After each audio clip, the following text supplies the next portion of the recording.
জয় জগন্নাথ জয় জগন্নাথ ওঙ্কার ওঙ্কার ওঙ্কার ওঙ্কার ওঙ্কার ওঙ্কার জয় জগন্নাথ জয় জগন্নাଥ ଓଙ୍କାର ସମ୍ମାନୀୟ ପ୍ରଯୋଜକ ମହୋଦୟ ମୋର ସମ୍ମାନୀୟ ମୋ ଗୁରୁ ରାଇଟର ଡିରେକ୍ଟର ଆଉ ଆସିଥିବା ମୋର ଗୁରୁଜନ ମୋର ଅପା ଆଉ ସାନ ଭାଇ ଭଉଣୀମାନେ ମିଡିଆ ବନ୍ଧୁ ମୋ ପାଇଁ ନେଇ ଦୁନିଆ ଚର୍ଚ୍ଚା ସବୁ ଚର୍ଚ୍ଚାକୁ ଦୂରରେ ରଖି ନରିପଣ୍ଡା ପୁଣି 25-26 ଯାତ୍ରା ଓଙ୍କାରରେ ପାଉଡର ବଳିବ ଓଙ୍କାର ଓଙ୍କାରରେ ରହିବ ଓଡ଼ିଶାରେ ନାଁ କରିବ ମୁଁ ଏତିକି ଜୟ ଜଗନ୍ନାଥ ପ୍ରାର୍ଥନା। ଚର୍ଚ୍ଚିତ କମେଡିଆନ୍ ନରିପଣ୍ଡା ଯାହାକୁ ନେଇ ଯାତ୍ରା ଜଗତ ପୁରା ହୁଲସ୍ଥୁଲ ହୋଇଯାଇଥିଲା।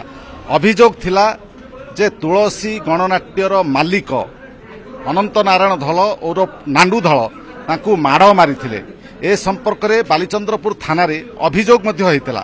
ଅଭିଯୋଗର 2 ମାସ ପୂରିଗଲାଣି କିନ୍ତୁ ଏଯାଏଁ ପୋଲିସ କ'ଣ ତଦନ୍ତ କରିଛି, ନ୍ୟାୟ ପାଇଲେଣି କି ନାହିଁ ନରିପଣ୍ଡା ଏବଂ କଳାକାର ସଂଘ କ'ଣ କରୁଛି ଏ ସମ୍ପର୍କରେ ଆଲୋଚନା କରିବା ପାଇଁ ମୋ ସହିତ ଅଛନ୍ତି ନରିପଣ୍ଡା। ପୂର୍ବରୁ ଆପଣଙ୍କୁ ଆଉ ଥରେ ଗୋଟିଏ ସୂଚନା ଦେବା ପାଇଁ ଚାହିଁବି, ଏ କ୍ଲାସ ଯାତ୍ରା ପାର୍ଟି ମାଲିକ ସଂଘ ନରିପଣ୍ଡାଙ୍କୁ ବ୍ୟାନ୍ କରିଛନ୍ତି କିନ୍ତୁ ନରିପଣ୍ଡା ସେହି ମାଲିକମାନଙ୍କ ଗାଲରେ ଚାପୁଡ଼ା ମାରି ଆଉ ଏକ ଯାତ୍ରା ପାର୍ଟିରେ ଯୋଗ ଦେଇଛନ୍ତି। ସେହି ଯାତ୍ରା ପାର୍ଟି ହେଉଛି ଓମକାର ଗଣନାଟ୍ୟ।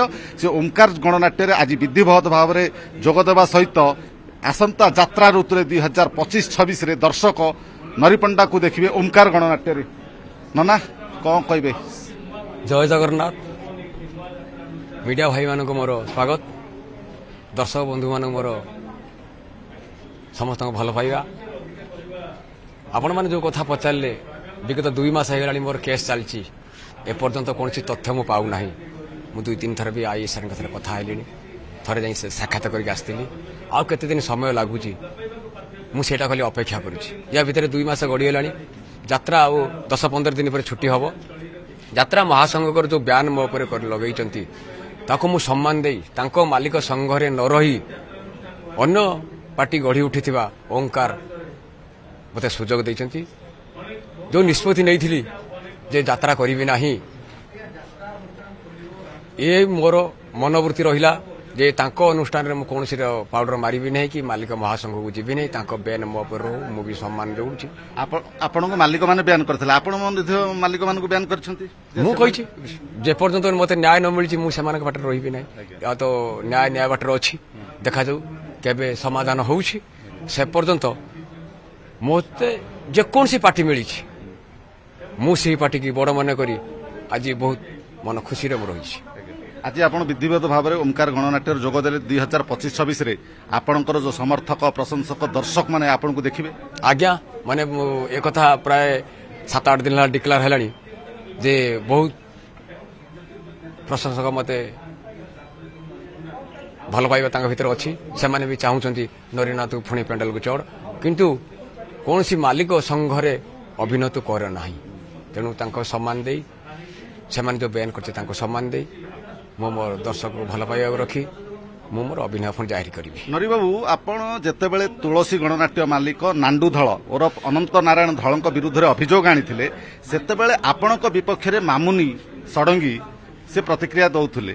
କିନ୍ତୁ ଆଜି ମାମୁନି ଷଡ଼ଙ୍ଗୀ ସେଇ ନାଣ୍ଡୁ ଧଳଙ୍କର ଶିକାର ହୋଇଛନ୍ତି।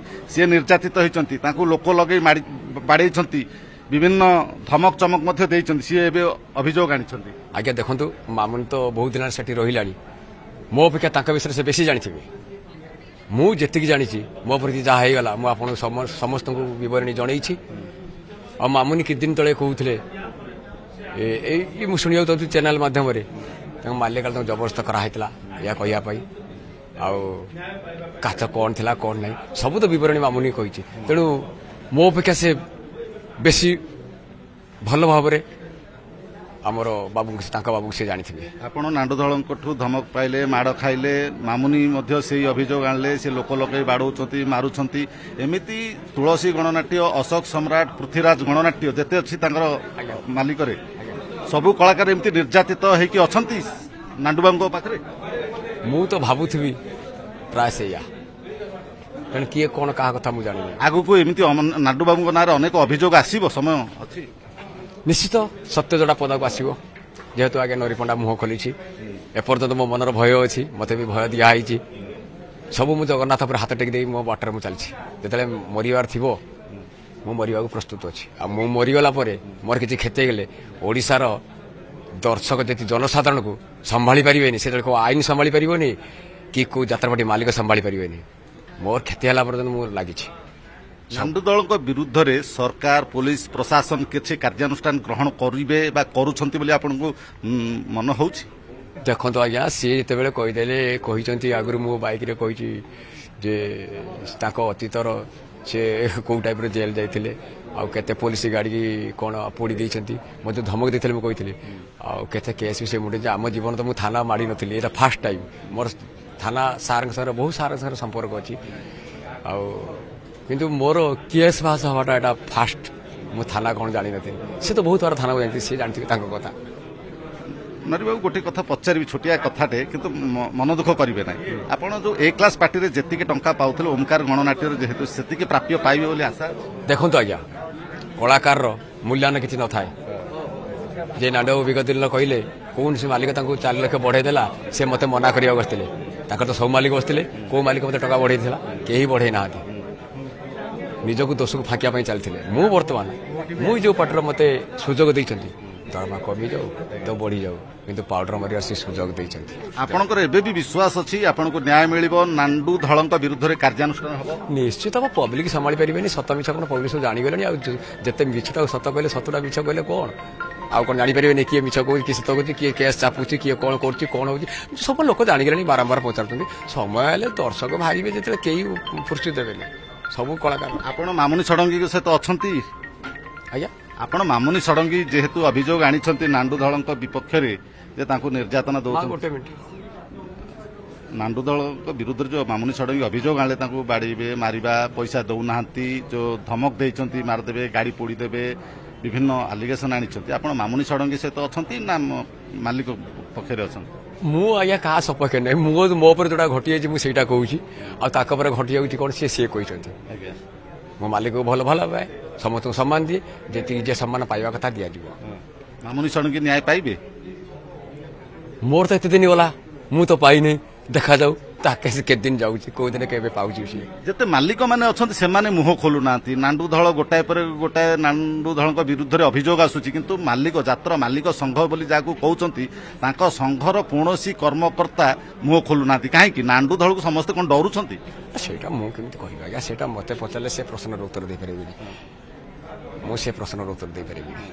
କିନ୍ତୁ ବିଶ୍ୱାସ ଅଛି ଯେ ନାଣ୍ଡୁ ଧଳଙ୍କ ବିରୁଦ୍ଧରେ କାର୍ଯ୍ୟାନୁଷ୍ଠାନ ହେବ ଆପଣ ନ୍ୟାୟ ପାଇବେ? ନିଶ୍ଚିତ ନ୍ୟାୟ ଦେବା କଥା ଭଗବାନ ଦେବ ଭଗବାନ ଦଉଛନ୍ତି ଆପଣ ଖାଲି ଦେଖନ୍ତୁ ଦର୍ଶକ ବନ୍ଧୁ ଉପରବାଲା ଯେତେବେଳେ ସିଏ ମୁଁ ତାଙ୍କୁ ହାତ ଟେକି ଦେଇଛି ନା ସିନା ଦିନଟା ରାତିଟାକୁ ଦିନ କରିଦେବ ତା ଆଗରେ ତ କେହି କିଛି କରିପାରିବେନି ନା ଯାହା କରିଛ ତମେ ସେ ଦେଖିଛି ସେ କୋଉ ବାଟ ଆଣି କୋଉ ବାଟେ ବୁଲେଇକି କ'ଣ କରିଦେବ ତମେ ଓର ପାଇବନି ମୁଁ ସେ ଧର୍ମକୁ ହିଁ ଭରସା ରଖିଛି। ଆପଣଙ୍କୁ ପୋଲିସର କାର୍ଯ୍ୟକଳାପକୁ ନେଇକି ସନ୍ଦେହ ସୃଷ୍ଟି ହେଉଛି ନା ପୋଲିସ ତା କାମ ଠିକ୍ କରୁଛି? ଆଜ୍ଞା ମୋତେ ତ ବିଭିନ୍ନ ପ୍ରକାର ଏକଥା ମୋତେ ପ୍ରାୟ ସମସ୍ତେ ପଚାରୁଛନ୍ତି ନନା କେସ୍ କ'ଣ ହେଲା ନନା କେସ୍ କ'ଣ ହେଲା ନନା କେସ୍ ହେଲା ମୁଁ କହୁଛି ଆଇଏସ୍ଆର୍ରେ ଚାଲିଛି ତଦନ୍ତ ଏଇଆ। ଶୁଣୁଥିଲେ କମେଡ଼ିଆନ୍ ନରି ପଣ୍ଡାଙ୍କ ପ୍ରତିକ୍ରିୟା ଯେଉଁ ଏ କ୍ଲାସ୍ ପାର୍ଟି ବା ଯାତ୍ରା ମାଲିକ ସଂଘ ତାଙ୍କୁ ଯାତ୍ରାରୁ ବ୍ୟାନ୍ କରିଥିଲେ ସିଏ ତାଙ୍କ ସେ ଯେଉଁ ମାଲିକମାନଙ୍କର ଗାଲରେ ଚାପୁଡ଼ା ମାରି ଆଉ ଏକ ନୂଆ ଯାତ୍ରା ପାର୍ଟିରେ ପାଉଡର ମାଳିବେ ରଙ୍ଗ ବୋଳିବେ ପୁଣି ତାଙ୍କ ସମର୍ଥକ ଦର୍ଶକମାନଙ୍କୁ ସାମ୍ନାରେ ପୁଣି ଅଭିନୟ କ୍ଷେତ୍ରକୁ ଫେରିବେ ଏବଂ ସେ ଆଶା ରଖିଛନ୍ତି ଯେଉଁ ବାଲିଚନ୍ଦ୍ରପୁର ଥାନାରେ ନାଣ୍ଡୁ ଧଳଙ୍କ ବିରୁଦ୍ଧରେ ଯେଉଁ ଅଭିଯୋଗ ଦେଇଥିଲେ ଯେଉଁ ଅଭିଯୋଗ ଆଣିଥିଲେ ତାର ତଦନ୍ତ ଚାଲିଛି ଦିନେ ନା ଦିନେ ସେ ନ୍ୟାୟ ପାଇବେ ଏବଂ ନାଣ୍ଡୁ ଧଳଙ୍କ ବିରୁଦ୍ଧରେ ମଧ୍ୟ କାର୍ଯ୍ୟାନୁଷ୍ଠାନ ହେବ। ଭୁବନେଶ୍ୱର କ୍ୟାମେରା ପର୍ସନ ବିଭୁ ସାହୁଙ୍କ ସହ ନିରଞ୍ଜନ ରେଡ୍ଡି OTV।